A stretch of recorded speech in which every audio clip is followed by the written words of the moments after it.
Hello, my friends, and welcome. My name is Joe. This is the Joe Martino Show. Today, I am excited to introduce you to my friend and neighbor, Ryan Kresge. He and I are going to talk about the story that runs in your head as a dad when things go wrong. I don't think a lot of people know that there's constantly a narrative running in men's head about how we're screwing up. And most of the world works hard to reinforce that narrative.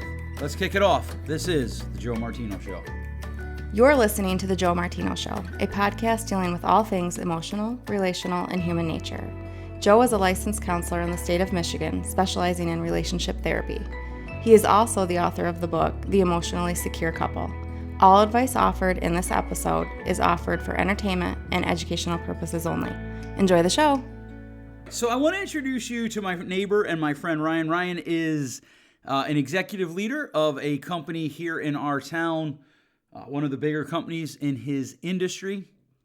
He is a father of 4, and he is also my neighbor. My wife found their house for them when they were thinking about moving through her wizardry that she does. The interview was conducted over Zoom because it was done during the time of the COVID pandemic, which for all I know may well be going on when this episode gets put up. If there are any quality control issues with the audio, that might be related to that issue. I didn't hear any major ones when I listened through it, so hopefully this is a good experience for you. One of the things that happens in our heads is we interpret things and they run in a way that is painful. And that's what this topic is about today. That's what this discussion is about. And I hope you enjoy it. Let's kick it off. Okay, so I am here with Ryan Kresge, my neighbor and friend. Ryan, thanks for coming on the show. I appreciate it.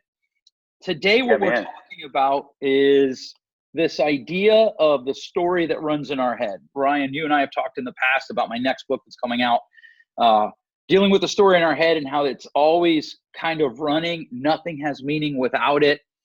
Yeah. And one of the stories that tends to run in men's head, and sometimes it runs in the background kind of as white noise, and it just kind of springs up as a monster through different events, is this narrative that you're not enough. No matter what you do, you're not going to be enough. You can't lead your family. You can't lead your company. You're a screw up. And learning to combat that voice is one of the biggest things that I think men have to embrace in various ways. So one of the times I've heard you speak, you're talking about a time that you harvested a deer and you had it ready for processing. One of the ways that you feed your family, where we live, that's a very big part of our way of life. Yeah. And so if we could just start out, would you tell us a story about how the harvested deer that you had, how it fell? Your wife calls you and tells you what was going on. And if I remember you sharing the story correctly, you said something to the effect that your brain ran to you not being able to lead your family. It was kind of attacking your ability both as a husband and a father. If you could kind of set the table for that conversation. Yeah, absolutely. Yeah, it was an absolutely beautiful fall day in Michigan. And these are the kind of days that my soul soaks them up. So I was able to get out early in bow season. And harvesting whitetail has been, it's in my blood, it's in my heritage. So it's one of those things in the fall that I just look forward to. Like there's this anticipation of delight, of the serenity of the Michigan woods, the colors. It was a fairly warm day, so I was comfortable as well. And I got out and I got in my tree and really wasn't expecting much. I didn't go into the woods expecting necessarily to take an animal that night, but just to enjoy the quiet and to sit for a while. And whenever that happens, I'm not as prepared as I should be. So early on in this story, there's this moment where I'm kicking myself up in the tree stand because I had an arrow knocked, but that's all I had done. So I've been sitting there for a half hour, just taking the woods in, breathing the smell of the fall in the woods in, and enjoying it, but not prepared the way a hunter should be. And this doe, nice, winter ready, just delicious piece of steak, came walking out in front of me, and my bow is hanging over in a on my bow hook. There is an arrow in it, so I had done that, but I'm sitting down. I'm looking the wrong direction. Just everything about it was not well prepared. And the deer just is one of these. I don't know what percentage of our Michigan whitetail fall into the population that's IQ is just not going to last very long. But it's standing there. It let me stand up. It let me make noise. It kind of looked up at me like, yeah, you are not a very good hunter, but I'm going to sacrifice myself for your table. So I got in position, made a really nice lung shot on it, and it dropped within sight, but ran about 80, 90 yards. I got down, found a good blood trail, and texted my wife and just said, hey, this is a great one for our kids to be part of. The weather's nice. They can come out. The trail's here. I know where the deer is. So I foreknow the end of the story. I know we can find it. Kids came out and joined me. And even listening to them come through the woods as I'm waiting there, just, our house isn't that far from the stand, and I could hear them coming down the trail. Dad, there's a deer. What's it going to be like? And they're all excited. It's just this beautiful family moment. And as they came up to me and I showed them the blood trail, it was a really kind of a high moment as a father, if you will. A moment where I felt really good about doing what I was doing, succeeding at what I was doing, being enough as a dad, providing well. But then it quickly turned, and we got to the deer. We started to field dress the animal, and as I started to field dress the deer with my kids, I began to realize, just again, lack of preparation.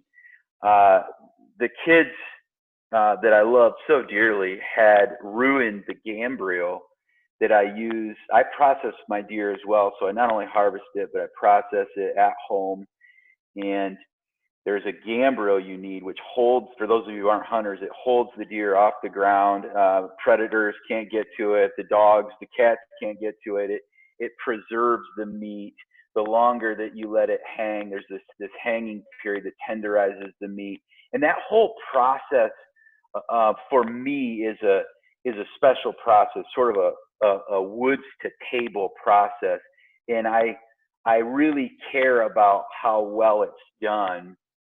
And in this instance, my kids had destroyed the gambrel. So as we're gutting the deer and going through the process of field dressing, I'm thinking about, when we get up to the house, is it going to, how is this hanging process going to go? Because the typical means that I use to do that are destroyed. My kids have destroyed it. So we ended up getting the animal up to the house, and sure enough, the kids dispersed immediately, and I'm left with, how do I hang it? I found a totally inferior rope in my shed, one that I knew ahead of time is kind of frayed. It's not the right tool for the job.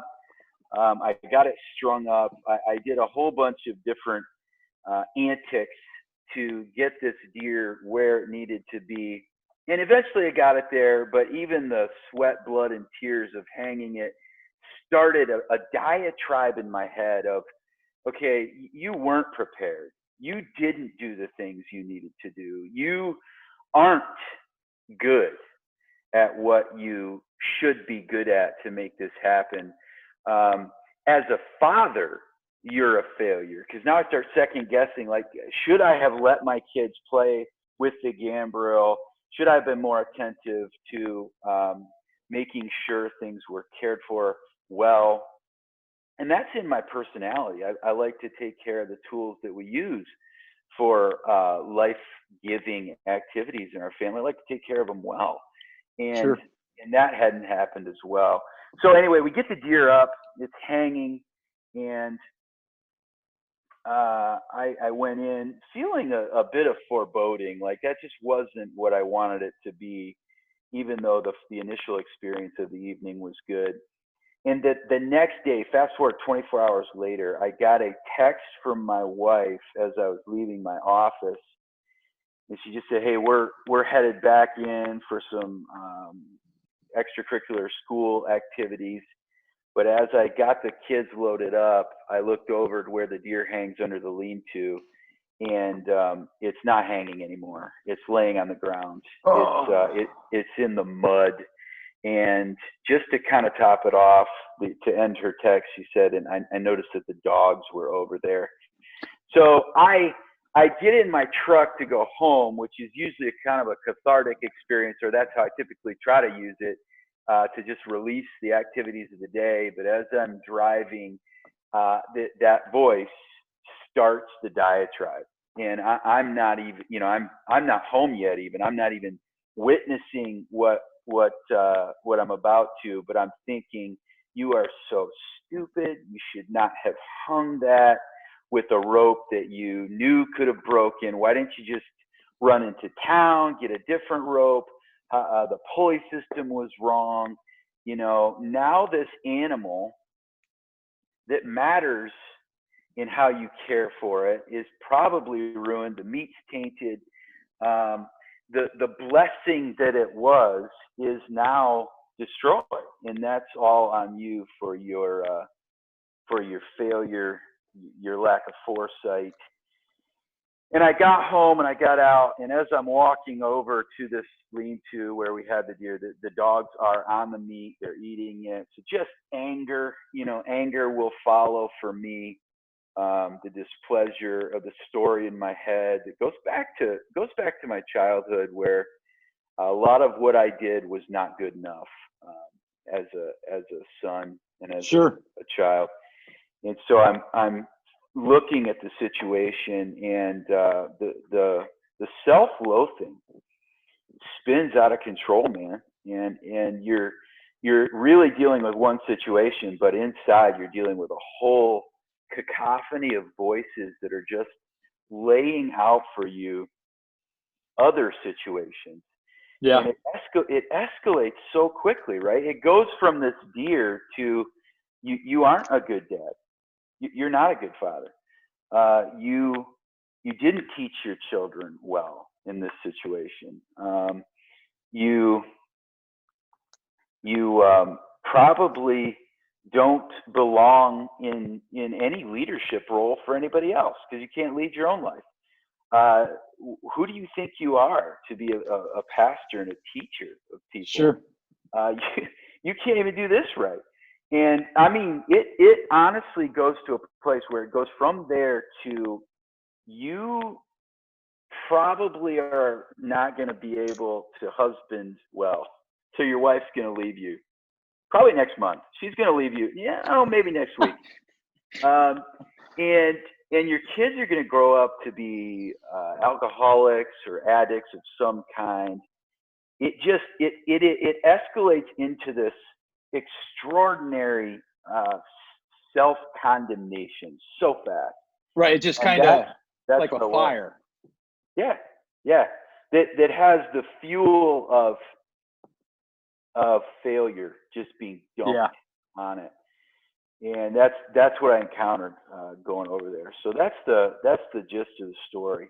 You mentioned there your childhood. One of the things I talk to people a lot about is we blueprint our children for how they talk to themselves or hear their inner voice when they're adults, which means our parents and our teachers and our coaches, they blueprinted us, and kind of being able to take a step back and look at that blueprint is really one of the first tools in how we combat this fire that you talked about. I mean, you talk about basically, let's be honest, you certainly, I mean, we try to feed our family completely off of the store meat, not using store meat, through harvesting it and whatnot. And, but if I have to, I can, right? And so you're, and I'm going to assume that's true of you and Heather as well. And so as you're the dogs are having quite a meal and they're enjoying their lives. And it spins from, you let your kids play with something that they broke, which kids do, to your wife's going to leave you and your kids are going to be alcoholics. That's a blueprint that can just run again and again if we don't kind of step back and really put down a new blueprint. Yeah, so true. Yeah. Let me ask you this question. How often do you find that your mind takes you to those places where that inner narrative is attacking you and your ability to live life, as opposed to your inner narrative is like, hey, you know what? I'm doing good. I got this. I'm moving forward. What do you think that is for you as a person who is in leadership? You do lead your organization. Yeah. I'll start by saying a lot more than I wish it did. And as I think as I become a better leader, a lot more than I ever used to believe that it did. I think in the last year or so, I've made a concerted effort to start digging into that blueprint. I love the way you describe that, because sometimes you're mapped or you're blueprinted or you're imprinted. And if you don't ever take the time as a human being to go back through the map or the imprint that shaped and formed so much of you, you don't even necessarily understand how you're acting and reacting in the present or anticipating the future without doing that. And so this last year or so for me, I've made an effort to be very attentive of journeying back through the way I was imprinted. And as I've done that, it's made me much more aware of how many and how often I spend time in my head telling myself a narrative of disapproval, a narrative of it's not enough. And when you're asking me for a how often or maybe a number, I would just say, the majority of the time, I believe I start with a narrative of disapproval in my mind, as opposed to starting with an I can do this, or I'm capable of this, or this is something that is going to have a good outcome in the end, or I'm the right stuff for this in the moment. I think typically at the very beginning, I start with a lot of that blueprint that was, no, you're not enough. You're not good enough. Right. Yeah. It's interesting. I talk a lot to people about the difference between listening to yourself and speaking to yourself. And, when you talk about that, when you start out and you hear, okay, I'm not enough, or even for me, like earlier today, you and I were Marco Poloing back and forth. And when I got done, I'm like, that was too long. I bet that annoyed him. That's taking up too much of his time. All of these thoughts about how negative it was, rather than it's just two dudes conversing about what's going on in the world around us, about setting up time for this interview, and it comes from that. I think it comes from that blueprint of, you said it earlier, what I'm doing isn't good enough. And the world around us is more than willing to tell us where we're not good enough. Even people that, and especially I think for people in leadership, that there is no matter what you do, somebody's going to complain. And for you, I think that's maybe even more dialed up, because you are in what I call religious leadership, right? Yeah. You run a church, and so there is everybody has a way that you could do your job better. And it just trickles down to things as simple as, how do I store my meat that I'm going to using to provide for my family? There's really something that I know you and I've talked about this in the past. It's a great way for us to center our brains in the fall and winter, after a long year, to set up for the next year. And yet there's probably, I don't know about you, but probably daily for me, there are situations where like, I could have done that better, or that wasn't good enough, or, you got to kind of talk to yourself. Nope, here's the skills I have. Here's the process I have. Right. It's okay. Yeah. And living in that pain of it's okay. Or, okay, I made this mistake. That doesn't define everything that I'm doing. right? So I didn't have a very good night. Or like for me, I know I had to come over to your house because I didn't have any place to hang my deer. True. Yeah. You know, like, okay, well, what does that mean? That means that I didn't have any place. Something I was thinking about when I was prepping for this interview was my driveway. Oh yeah, sure. You know, when we were talking about my driveway, like you're like, hey, my truck's fine. I'm like, yeah, I'm not worried about your truck. It's just embarrassing to me that my driveway, for the listeners who hopefully will never see my driveway, it looks like a bombed road because of all the winter wet, and it's dirt, and we have heavy vehicles, you know, and the embarrassment that comes from that has to come from the story in my head. We've kind of talked about this, you know, but one of the questions I had is, what do you feel is the source of the negative narrative for people, for yourself? You know, certainly I've watched people react to different things differently. You know, my wife's narrative, someday I'm going to have her on this. We're going to talk about things that people have told her that shape the narrative in her head. Where do you think the narrative comes from? That negative. Yeah, I'm certain it began as a child, and I love my parents dearly. We've they've been great parents.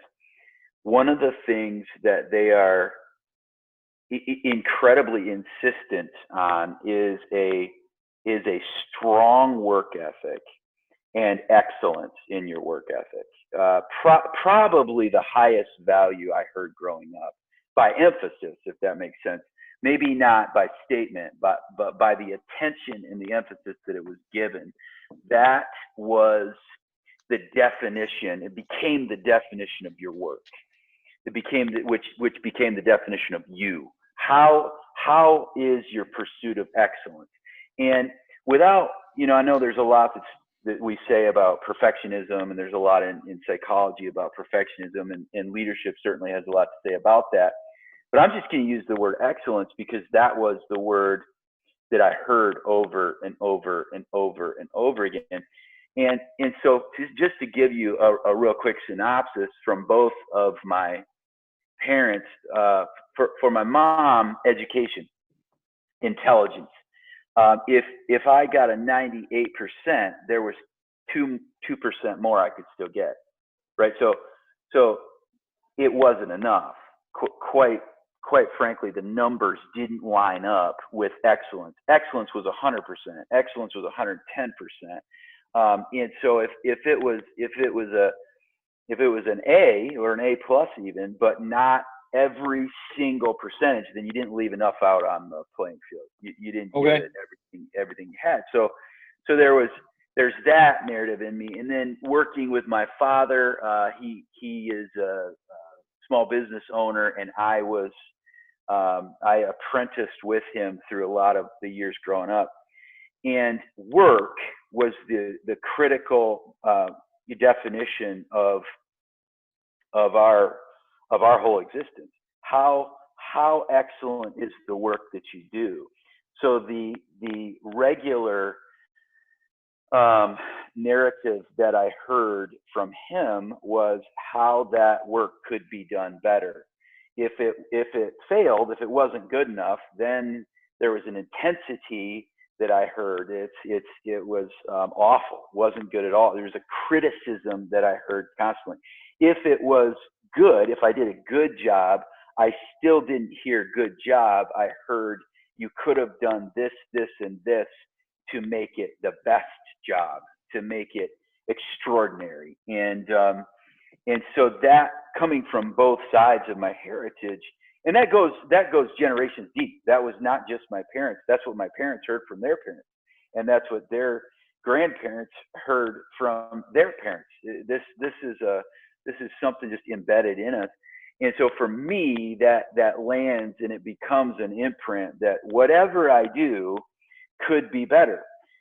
There's always the next level of excellence. And so it causes me, even when I begin something, it causes me to run almost a self-preserving narrative that says before I start, well, you're probably not going to you're probably not going to hit this one out of the park.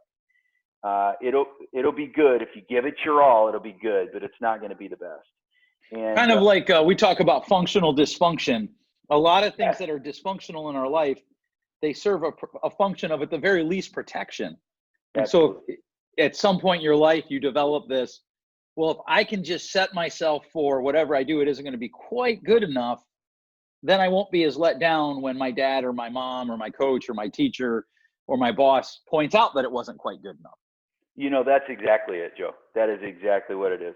It's a functional dysfunction, because I can preset. It's presets. I can preset the expectation, and then I can live to that expectation instead of what you hope, which is just, I'm going to give it my talent, I'm going to give it my best, and I'm not going to obsess about it, because it does not get to determine my identity. See, that's the problem. When that imprint becomes so deep that my work or how I performed becomes my identity, it's crippling.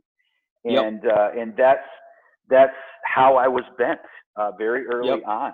And so I'm looking to derive some sort of self-worth out of how well I do, and define myself by how well I do, when that is in fact not the case. And it doesn't allow you to perform to your best. In fact, it hampers you or cripples you before you even get started. Right. And it's so interesting you bring up identity. So much of our identity is formed in the words in our head. And certainly it's also tied to our work. The joke when guys get together, the first thing is, hey, how are you? Then the second question, or at the very latest, the third question, what do you do? How's work going? Always. Yeah, always. And one of the things that, as I look at this inner voice that's running in our head that we have to combat, is not just our heritage, as you put it, which I think is a great illustration, but also society around us is kind of geared. You're not enough unless you buy this car, drive this truck. You're not enough unless you do this. Most of the commercials that we see are driven towards that. And especially for men, the media's perpetration of men is that we're either bumbling idiots or we're misogynistic pigs. There's really not a lot in between there. And I know, we both have a son. It terrifies me for my son as I'm raising him. What does it mean to be a man in this day and age, to have a voice that runs that's accurate? That says, hey, you gave it your best. You let your kids play, which is something that they'll remember when they're 30 or 40 or 10 years after you and I are gone. They broke your gambrel. The dog's got a good meal, and it's okay. Yeah. How do you see this? Oh, go ahead. Well, I think you're absolutely correct. If I think about the subculture of hunters, right? You talk about society's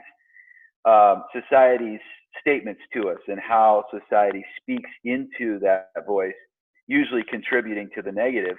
And I would say that's true. And inside the subsect of hunters, if you're going to have the gumption or the audacity to harvest and then process your own meat, man, you better do it right. You better kind of meat eater, Ranella style. You better take care of that meat, because it's waste if you don't. And so I just see, even in that example, the voice of society is so strong. I have an expectation to live up to, according to other hunters that would then take that next step and process the meat themselves. They're not dropping it off at the butcher to have them process it. If you're going to do that, you better do it right. Yeah. Yep. Or you're I've away. had people tell me I'm not a real hunter because I don't process my own. Oh, sure. Yeah. I take it to the butcher. Or I love the people who are like, when they hear that I hunt, they're like, well, so do you eat the meat? And I'm always like, well, yeah. Oh, okay. Well, I'm okay with it then. And I've never said this. I've always wanted to, and I guess I'm about to say it to everybody who listens to the show. Yeah. I don't remember asking if you're okay with me hunting. Right. Yeah. Like, it's okay. My wife's okay with it, and I'm okay with it. And it is like really healthy for me to get out in the woods and be able, and really, you've seen where I hunt. It's not even the woods, it's a field, but to get out in the field and just be able to just look at nature all day. And there is this thing of it's comparative identity almost. Like, okay, so the guy that hunts on public land, he's not quite as much of a hunter as the guy that hunts on public land, who isn't as much of a hunter as the guy who processes his own meat, who isn't quite as much of a hunter as the guy who processes his own meat and puts it in the vacuum sealed bags. Yeah. You know, and you keep running that out. Yeah. And now you add that, right? So it's like an additive that you throw into the cauldron that's already boiling or percolating over there, and then you throw in a comparative identity from those around you in the subsect that matter, right? The ones that are also doing the same thing you are in that culture, and you can create quite the witch's brew, man. No doubt. Let me ask you this. So you are a leader in your organization. You're the executive leader. How do you see this playing out in the lives of other men, your employees, specifically the male employees in your life? How do you see this negative narrative playing out in the men around you? Maybe even in your son. I know you and I talked a little bit about how he interpreted your view of his football season last year. Yeah. I think humanity is created with the idea of community, which has just tremendous benefit to it. We are communal creatures, and so there's a very natural way that we evaluate ourselves based on the perspective of others, and that we understand where we are kind of orienting ourselves in the geographic region of our mind by the position of other people around us and by other people's commentary on us. I see in men that I lead, men in this organization, both the positive effect of comparison and the negative effect of comparison. Unfortunately, I wish that it were more positive than negative, but I think the reality is that it's more often negative than it is positive. Sure. Comparison tends to create a discontentment with who we are and a desire to be someone else. At least that's what I see on our team. And I think if it were just the good side of desiring to be better, because that's not a bad thing. Improving, improvising, innovating, making our surroundings, our community better is not a bad thing. And sometimes we do that by looking at the people around us for how we could be better. The problem is typically it turns negative or toxic inside of our mind. And instead of comparing ourselves to be better, we compare ourselves and it's paralytic. And we compare ourselves and it becomes this internal acid that starts eating at the goodness of who we are and how God's made us, and it begins to turn us against ourselves.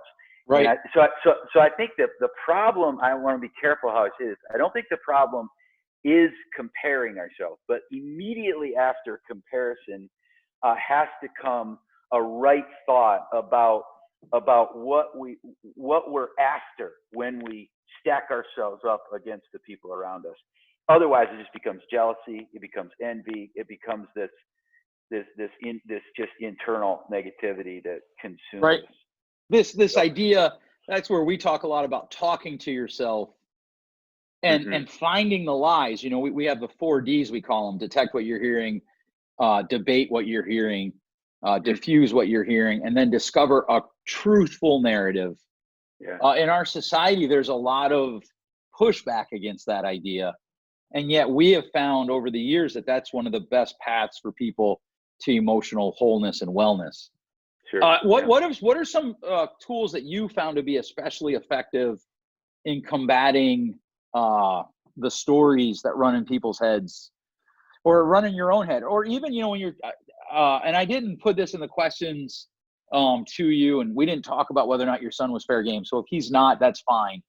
But I know Garrett, and you were talking about his football season one time, and and how you said to him, how do you think I feel about your football season?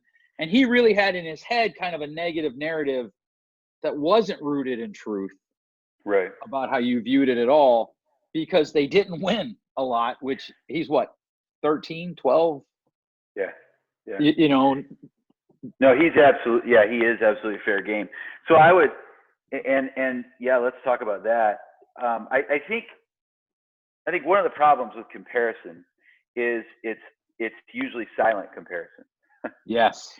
And so what happens when I'm looking across the room at someone else's gifts, someone else's talents, and I'm wondering what they think about how I did or how I could be better, or if they think I did well or if they don't.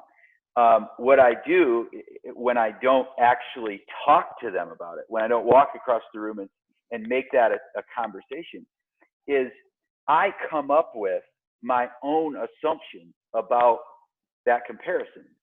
Right. And it's always, at least if it's in my brain, that's always going to be a bad thing, because I'll turn it negative. Whereas if I actually begin a conversation with that person, that begins to bring about what's real and what's true, as opposed to just my own assumptions, my myopic, silent perspective on that comparison.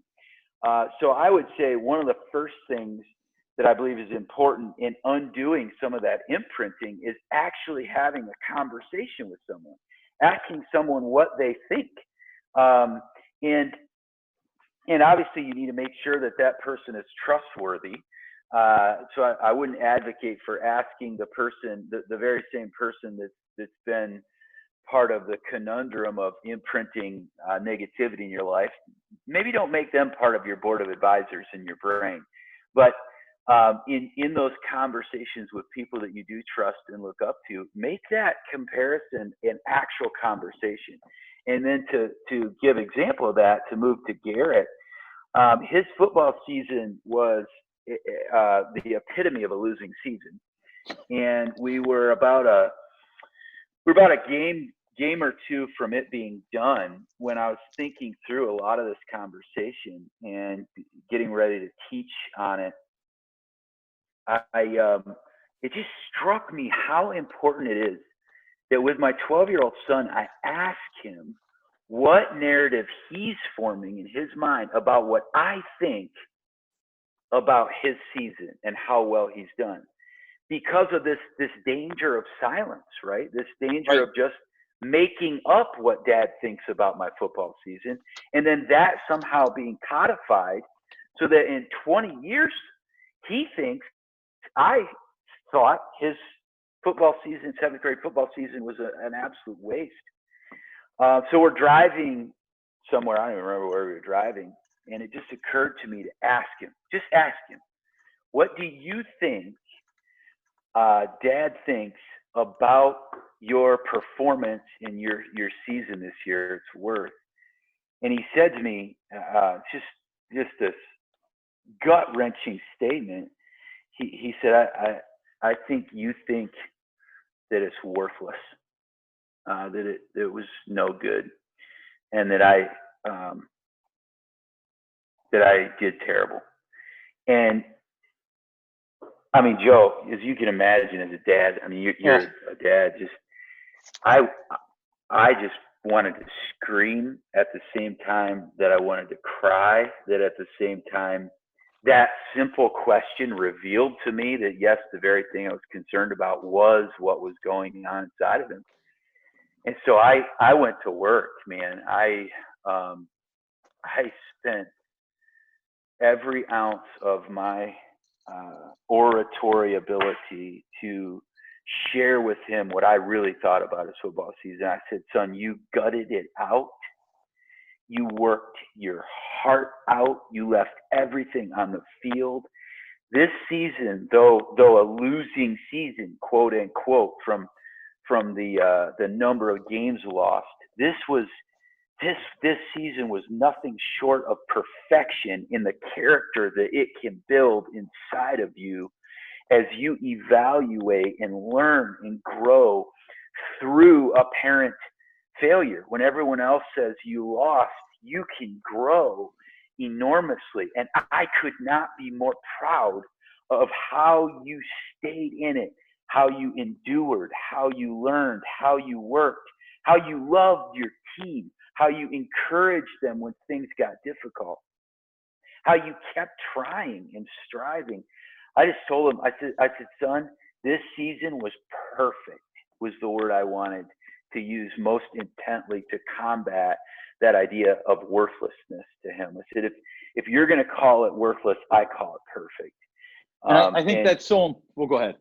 No, it's again my objective. The heart of a father there was to imprint something different in the narrative he's running inside his mind. And it's so important there. I think you really illustrate that point there of when it comes to this inner narrative that runs in our brain, we have. In fact, I just wrote down the sentence. I went to work. It's work, and as fathers, I think we're especially vulnerable to it, and that makes our children vulnerable to it because we're shaping their inner narrative. And so we have to go to work to combat the voice in our head, and that will teach them how to combat the voice in their head. You know, earlier you talked about, you know, the formation of your inner voice. You talked about how a lot of it was formed not necessarily by words, like you were told, hey, yeah, that was good, or you're enough. But then when you did it, it wasn't enough. The action didn't compete with the words. And that's that skill that I think is so important when we're combating the negative voice in our head. It's really going after, okay, what is the truth? Where are the things? Okay, yeah, we lost, but what are the things that we're actually pursuing? Because the reality is, you know, no, most people don't even know who won the Super Bowl 6 years ago, unless it was their team, they were there, or something like that. Let alone, I'll just be vulnerable and tell you I couldn't tell you who won the Super Bowl 6 years ago. Right? Yeah, I couldn't either. Let alone what the 7th grade Lowell football team's record was 6 years ago. Yeah, exactly. You know, yeah. And that's a really hard truth to, I think, especially for young men to embrace, because so much of the culture is you win or you lose, and that identifies you. Yeah. You know, Ryan, I really appreciate you taking the time to come on the show today. Is there anything you want to say maybe to men who are struggling with this inner narrative that we haven't covered today? Anything you want to say that I didn't touch on? Well, I think you touched on it just here briefly, but I would end with that and just say it's work. It is work, but it is work that is worth it. It is more critical than many of the battles you fight, that this ground be won back, and that perspective on yourself that you can't do it, or you're not enough, or that you're worthless, be an area that you recognize, that you actually begin to dig up, to exhume, to look at it, to have space in your life to take that on head on and begin to take steps to undo what was done to you in that area, in order that you can overcome it. And when you overcome it, such life and such goodness will be available to your kids, to your spouse, to the people that you lead. When you start to live out of a belief that you are shaped and formed for the moment, that you can step into that moment, and that you matter when you step on that field because you have something to offer. When you start doing that, the people around you will be able to grow. They'll be able to follow better. They'll be able to see themselves rightly as they look at you in that social mirror that we talk about. So it is work. It's work that's worth it. Don't let this toxicity just sit there and hope you can contain it. See, that won't do it.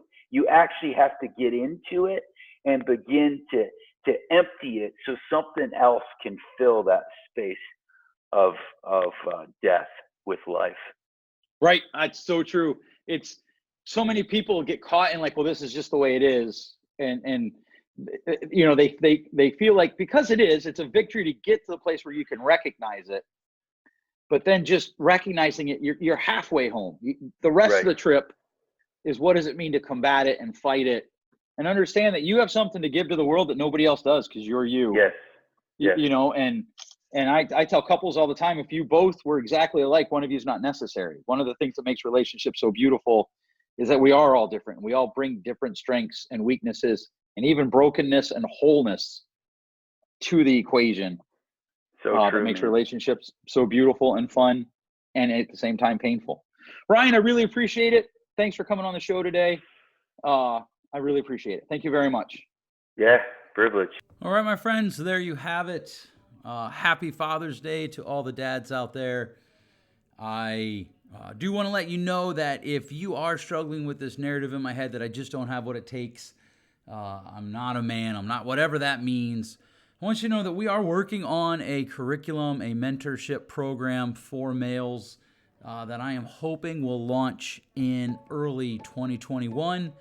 Also, I am working on my next book, the dealing with the story in our head, currently called Taming the Tempest, dealing with the story in our head, letting go of what we're afraid we are to be what we actually were created to be.